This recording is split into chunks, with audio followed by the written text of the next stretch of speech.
நிகழும் ஸ்ரீ மங்களகரமான குரோதி ஆண்டு ஏப்ரல் மாதம் 14ஆம் தேதி ஞாயிற்றுக்கிழமை அன்று சஷ்டி திதியில் திருவாதிரை நட்சத்திரத்தில் அதிகண்டம் நாமயோகத்தில் தைதுளம் கரணத்தினில் மிதுன ராசியில் சித்தயோகம் கூடிய நன்னாளில் இந்த மகத்தான சித்திரை தமிழ் வருட புத்தாண்டு பிறக்கிறது. சித்திரை மாத கிரக நிலைகளை பார்க்கும்போது மேச ராசியில் குருவுடன் சூரிய பகவான் உள்ளார். கன்னி ராசியில் கேது பகவானும், மீன ராசியில் புதன், சுக்கிரன், ராகு பகவான் உள்ளனர். கும்பராசியில் சனி பகவானும் செவ்வாய் பகவானும் உள்ளனர். இந்த ஆண்டு சித்திரை மாதத்திலேயே குரு பகவான் 12 ஆண்டுகளுக்கு பிறகு ரிஷபராசிக்கு இடப்பெயர்ச்சி ஆகிறார். 30 ஆண்டுகளுக்கு பிறகு சனி பகவான் மீனராசி சென்று ராகுவுடன் இணைய போகிறார். பிறக்க போகும் குரோதி தமிழ் புத்தாண்டில் 2 கிரக உச்சத்தையும் ஒரு நீசபங்க ராஜயோக கிரகத்தையும் தன்னுடைய கோச்சாரமாக கொண்டுள்ளது. சூரியன் குரு இணைவு மிகுந்த நன்மை தரும். ஆனால் ராகு, உச்ச சுக்கிரன், புதன் சேர்க்கை கொஞ்சம் திகிலாக உள்ளது. அதேபோல் சனி செவ்வாய் சேர்க்கையும் நன்மை தருவதாக இல்லை. எனவே இந்த வருடம் நன்மை எவ்வளவு அதிகம் உள்ளதோ அதே அளவு கெடுதலும் உள்ளது. எனவே அவரவர் குடும்ப பெண்களையும், இளைஞர்களையும், குழந்தைகளையும் நீங்கள் தான் பத்திரமாக பார்த்துக் கொள்ள வேண்டும். இதில் ஒன்றை சொல்லியே ஆக வேண்டும். நினைப்பதை நல்ல செயலாக நினையுங்கள். ஏனெனில் கொஞ்சம் கோக்குமாக்கு யோசனை எட்டி பார்க்கும். வேறென்ன, ஒரு துணையை செட்டப் பண்ணலாமா என்று ரொம்ப நாளாக மனதில் ஓடிக்கொண்டே இருக்கும். இந்த மாதிரி விளங்காத யோசனைகள் எல்லாம் வேண்டாம். செல்வம் செல்வாக்கு பெருக, நல்ல நட்பு கிடைக்க, முயற்சிகளில் முன்னேற்றம், வாழ்வின் அபிவிருத்தி என இவை சார்ந்து சிந்தனை செய்யுங்கள். இந்த வருடம் அத்தனையும் நடக்கும். நல்லன எல்லாம் கைகூடி வரும். விருச்சிக ராசி அன்பர்களே, குரோதி ஆண்டில் குருவின் பார்வை உங்கள் ராசியின் மீது விழுகிறது. லாபஸ்தானம், தைரியஸ்தானங்களின் மீது குருவின் பார்வை விழுகிறது. குரு பகவான் உங்கள் ராசிக்கு 7ஆம் பாவமான திருமணம், கூட்டுத் தொழில், வாழ்க்கை துணை, வெளிநாட்டு வாழ்க்கை, காதல் ஆகிய காரகங்களை குறிப்பிடும் ஸ்தானத்தில் பயணம் செய்ய போவதால் வேலை தொழிலில் முன்னேற்றம் உண்டாகும். பொருளாதார நிலையில் இருந்த முட்டுக்கட்டைகள் அகலும். வரவேண்டிய பாக்கிகள் வரும். கடன்கள் அடைப்படும். குரு 7ஆம் வீட்டில் அமர்ந்து உங்கள் ராசியை பார்க்கிறார். உங்களுடைய நீண்ட நாள் கனவுகள் நனவாகும் நேரம் வந்துவிட்டது. குரு தன்னுடைய 5ஆம் பார்வையால் லாபஸ்தானத்தை பார்வையிடுவதால் குடும்பத்தில் ஏற்பட்டுள்ள குழப்பங்கள் தீரும். வெளிநாடு தொடர்புடைய வேலைகள் அமையும். சம்பாதிக்கும் பணம், சொத்து, வசதி வாய்ப்புகள் பெருகும்.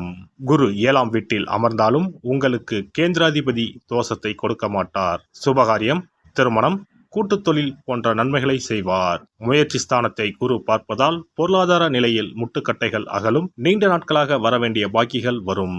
கடன்கள் அடைபடும். வருமானத்தால் சேமிப்பு உயரும். உங்கள் ராசிக்கு 3 மற்றும் 4ஆம் வீட்டிற்கு அதிபதியான சனி பகவான் 4ஆம் வீட்டில் ஆட்சி பெற்று பயணம் செய்வதால் சச மகா யோகம் கைகூடி வரப்போகிறது. வேலை இல்லாமல் இருந்தவர்களுக்கு குரோதி ஆண்டில் வேலைக்கான வாய்ப்பும் சந்தர்ப்பமும் அமையும். சுகஸ்தானத்தில் பயணம் செய்யும் சனி பகவான் உங்கள் ராசியை 10ஆம் பார்வையாக பார்க்கிறார். 3ஆம் பார்வையாக உங்கள் ராசிக்கு 6ஆம் வீடான ருண ரோக சத்ருஸ்தானத்தை பார்க்கிறார். 7ஆம் பார்வையால் உங்களின் தொழிற்ஸ்தானத்தை பார்வையிடுகிறார். வேலை காரணமாக சிலருக்கு இடமாற்றம் கிடைக்கும். வெளியூர், வெளிநாடு செல்ல வேண்டியிருக்கும். பதவி உயர்வு நீண்ட இழுபறிக்கு பின்னர் கிடைக்கும். வெளிநாடு செல்லும் யோகத்தை சனி பகவான் தரப்போகிறார். இதுவரை இருந்து வந்த தேவையற்ற அலைச்சல்கள் குறைந்து ஒரு இடத்தில் நிலையாக இருக்க வாய்ப்புகள் அமையும். இடம் வாங்குவதற்கு, வீடு வாங்குவதற்கு, வண்டி வாகனம் வாங்குவதற்கு வாய்ப்புகள் தானாக தேடி வந்து சேரும். குரோதி ஆண்டில் உங்களுக்கு நிம்மதியும் சந்தோஷமும் கிடைக்கப் போகிறது. உங்களுக்கு விடிவு காலம் வந்துவிட்டது. இனி தொட்டதெல்லாம் துலங்கும். தேவையற்ற செலவுகள் குறையும். செய்யும் முயற்சிகளில் வெற்றி கிடைக்கும். குடும்பத்தில் அமைதி நிலவும். கருத்து வேற்றுமையால் பிரிந்த தம்பதியர்கள் ஒன்று சேர்வார்கள். கேது பகவான் தொழிலில் முன்னேற்றத்தையும் வீடுமனை வாங்கும் யோகத்தையும் கொடுப்பார். தோஷங்கள் நீங்கி சந்தோஷங்கள் அதிகரிக்கப் போகிறது. உங்களின் விருச்சக செவ்வாய் சனியுடன் கூடி நிற்கிறார். உங்களுக்கு இஷ்டமான முருகரை வணங்கவும். சனி செவ்வாய் சேர்க்கைக்கு செவ்வாய்க்கிழமையில் கொள்ளு, சுண்டல், செம்பருத்தி பூ இவற்றுடன் அகல் விளக்கில் சிகப்பு துணியில் 25 மிளகாய் பொட்டலம் கட்டி நெய் அல்லது இலுப்பு எண்ணெய் ஊற்றி சிகப்பு திரையில் தீபம் ஏற்றவும். பள்ளி குழந்தைகளுக்கும் பள்ளி கட்டிட செலவுக்கும் உதவிகள் செய்யலாம். சிறப்பு பரிகாரம். செவ்வாய் தோஷம் நீங்க செய்ய வேண்டிய பரிகாரங்கள் என்னென்ன, வழிபட வேண்டிய தெய்வம் யார் என்பதனை பற்றி காண்போம். நவ கிரகங்களில் சூரியனுக்கு அடுத்தபடியாக செயல் ஆற்றல் உள்ள கிரகம் செவ்வாய். ஆளுமை திறன், ஆற்றல், வீரம், அதிகாரம் செய்தல், வளைந்து கொடுக்காத தன்மை, தர்மம், நீதி, நேர்மை, நியாயம் போன்ற அம்சங்கள் கொண்ட கிரகம் செவ்வாய். செவ்வாய் பலமாக இருந்து நல்ல ஆதிபத்தியம் பெற்று அவரது தசை நடக்குமானால் சகோதர சகோதரிகள் மூலம் பெரும் அனுகூலம் ஏற்படும். பெரிய பதவிகளில் உள்ளவர்கள், தொழில் அதிபர்களின் தொடர்பு கிடைத்து அதன் மூலம் முன்னேற்றம் உண்டாகும். பலமற்ற ஆதிபத்தியம் பெற்று தசை நடக்குமானால் கீழே விழுவதும் அடிபடவும் நேரிடும். வாகன விபத்துக்களை சந்திக்க நேரிடும். இரத்த காயங்கள், வெட்டுக்காயங்கள், இரத்த சம்பந்தமான நோய், சித்தப்பிரமை, தலையில் அடிபடுதல் போன்றவற்றை ஏற்படுத்துவார் செவ்வாய் பகவான்.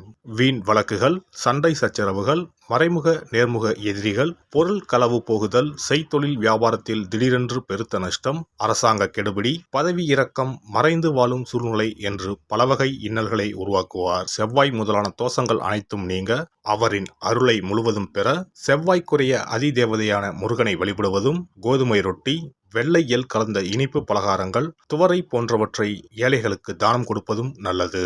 செவ்வாய் கிழமைகளில் விரதம் இருந்து செவ்வாய் பகவானுக்கு விளக்கேற்றுவது, சஷ்டி விரதம், கிருத்திகை விரதம் மேற்கொள்வது, தினமும் கந்த சஷ்டி கவசம் படிப்பது நல்லது. மேலும் செவ்வாய்க்குரிய கல்லான பவளக்கல்லை மோதிரத்தில் பதித்து அணிவது, சிவப்பு நிற ஆடையை அணிந்து கொள்வது, செப்பு பாத்திரங்களை உபயோகிப்பது போன்றவற்றால் செவ்வாயால் உண்டாகக்கூடிய தோஷங்கள் குறையும். செவ்வாய் பகவானுக்கு செய்யும் பரிகாரங்கள் அனைத்தும் முருகனுக்கு உகந்தது என்பதால் முருகனின் திருவருளும் கிட்டும். திருமண வாழ்க்கையில் செவ்வாய் பகவானுக்கு முக்கிய பங்கு உண்டு. திருமணத்துக்கு வரன் பார்க்கும்போது பிள்ளைக்கோ அல்லது பெண்ணுக்கோ செவ்வாய் தோஷம் இருக்கிறதா என்றுதான் முதலில் கேட்பார்கள். அந்த அளவுக்கு செவ்வாய் தோஷம் மிகவும் முக்கியமானதாக பார்க்கப்படுகிறது. ஒருவரின் ஜனன ஜாதகத்தில் லக்னம், சந்திரன், சுக்கிரன் ஆகியோருக்கும் செவ்வாய் இருக்கும் இடத்துக்கும் உள்ள தொடர்பை கொண்டுதான் செவ்வாய் தோஷம் ஒருவரின் ஜாதகத்தில் எந்த அளவுக்கு வலிமையாக இருக்கிறது என்பதை கணிக்க முடியும். செவ்வாய் தோஷம் இருக்கிறது என்றால் நம்பிக்கையோடு மிக எளிய பரிகாரங்களை செய்வதன் மூலம் தோஷ நிவர்த்தி பெறலாம். செவ்வாய் தோஷம் என்பது திருமண தடையை ஏற்படுத்துவது மட்டுமல்லாமல் மேலும் பல இடையூறுகளையும் ஏற்படுத்தும். எனவே செவ்வாய் பகவானை செவ்வாய் தோறும் செவ்வாய் ஹோரையில் வழிபடுவதும், செவ்வாய்க்குரிய கடவுளான முருகப்பெருமானை 9 நெய் தீபம் ஏற்றி வழிபடுவதும் செவ்வாய் தோஷத்தினால் ஏற்படக்கூடிய அசுப பலன்களின் தாக்கத்தை பெரிதும் குறைக்கும் என்பது ஐதீகம். செவ்வாய் தோஷம் ஒருவருக்கு இருந்து ஒருவருக்கு இல்லை என்றால் திருமணம் செய்யக்கூடாது என்பது சாஸ்திரம். இருவருக்கும் இந்த தோஷம் இருந்தால் திருமணம் செய்து வைக்கலாம் என்று சிலர் சொல்வார்கள். ஆனால் பொதுவாக தோஷம் ஒருவருக்கு இருந்தாலும் சரி அல்லது இருவருக்குமே இருந்தாலும் சரி, தக்க ஜோதிடர்களை ஆலோசித்து முறைப்படி பரிகாரங்கள் செய்வதுதான் சரி. செவ்வாய் தோஷத்தால் திருமண தடை உள்ளவர்கள் வைத்தீஸ்வரன் கோவிலுக்கு வந்து அரசமரத்தடி விநாயகர், ஆதி வைத்தியநாதரை வழிபட்டு ஆலமரத்தை சுற்றி வர வேண்டும். வைத்தியநாத சுவாமி, தையல்நாயகி அம்மன், செவ்வாய்க்கு அதிதேவதையான முருகப்பெருமானை வழிபட வேண்டும். சன்னதியில் உள்ள செவ்வாய் பகவானுக்கு சிகப்பு வஸ்திரம் சாத்தி அபிஷேகம் செய்து பரிகாரம் செய்ய தடைகள் நீங்கும். இந்த வீடியோ பதிவு உங்களுக்கு பிடித்திருந்தால் லைக் பண்ணுங்க, கமெண்ட் பண்ணுங்க, ஷேர் பண்ணுங்க, மறக்காம சப்ஸ்கிரைப் பண்ணுங்க, பக்கத்துல இருக்கிற பெல் பட்டனை கிளிக் பண்ணுங்க. நன்றி, வணக்கம்.